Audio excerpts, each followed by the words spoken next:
অনেকে বলে যে ঢাল তলোয়ার দিয়ে শেষ জামানে যুদ্ধ হবে, হাদিসের ব্যাখ্যা করছে না অনেকে। এটা নিশ্চিতভাবে বলা যায় না, তো এটা নিশ্চিতভাবে বলা যাবে না এটা,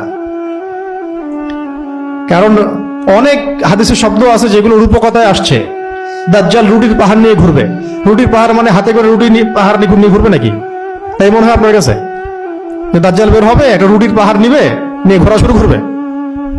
তার এক হাতে জান্নাত থাকবে, এক হাতে জাহান্নাম। তার মানে কি বুঝছেন? জান্নাত হাতে নিয়ে ঘুরবে, জাহান্নাম হাতে নিয়ে ঘুরবে? জান্নাত কোনো মানুষ হাতে নিয়ে ঘুরতে পারে? জান্নাত এত ছোট? এগুলো রূপক কথা। অনেক কিছু আছে হাদিসের রূপকথা। তো এখানে ঢাল তলোয়ার নিয়ে আপনারা পড়ে আছেন যে আমরা আবার পারমাণবিক যুদ্ধ হবে, সবাই আবার আমরা ঘোড়ায় ফিরে যাব, তারপরে ঘোড়ায় ফিরে আমরা যুদ্ধ করব।